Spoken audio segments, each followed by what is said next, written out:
السلام عليكم ورحمة الله وبركاته. بسم الله الرحمن الرحيم، والحمد لله رب العالمين، والصلاة والسلام على سيدنا محمد سيد الخلق أجمعين.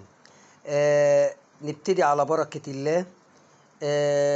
إن شاء الله بإذن الله يا جماعة. الفيديو موجه للناس اللي هي لحد دلوقتي ما بتقدرش تقرأ إنجليزي. النهاردة يا جماعة في السلسلة دي إن شاء الله، وتخلي بالك وتركز معايا وتتابع وتعمل اشتراك في القناة عشان يجيلك كل جديد.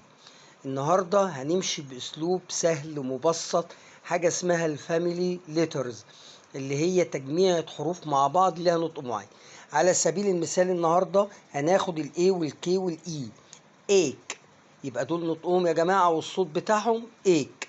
طبعا الحرف المختلف اللي قدامك اهو، مجرد ان انت هتشيل الحرف ده وايه وتحط حرف غيره. يعني مثلا هنا ادي الثلاث حروف الاي والكي والاي، حطينا لها ام. واحنا قبل كده يا جماعه اتكلمنا ان اصوات الحروف في الانجليزي زيها زي في العربي بالظبط. ركز معايا بالله عليك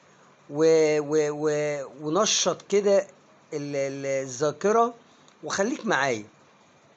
هنا دي ايك، حطينا لها ام تبقى ميك، تبقى ايه؟ ميك. تمام. حاول تنطق معايا دي، اولها اف، والاف عامل زي الفه بالظبط.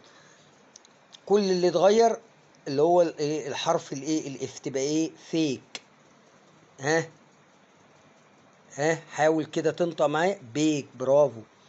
طبعا اتكلمنا قبل كده يا جماعه على الحروف اللي بتنطق شين، الاس والاتش بتنطق مع بعض كده كباكج مع بعض. ما ينفعش انطق الاس لوحدها والايه والاتش لوحدها. يبقى الاس اتش على بعض تنطق شين، تبقى الكلمة ايه؟ شيك. تعالى برضو كلمات تانية اهي، حطينا حرف التي. يلا ركز معايا كده وحاول تنطق لوحدك وتقارن النطق اللي انت نطقته معايا. تيك، يبقى الكلمة ايه؟ تيك يعني يأخذ. شلنا التي وحطينا ال. برضو حاول ان انت تنطقها لوحدك.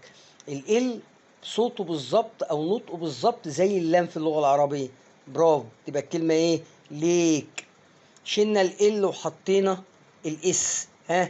تبقى حاول. تمام. سيك دي معناها اجل، ليك يعني بحيرة.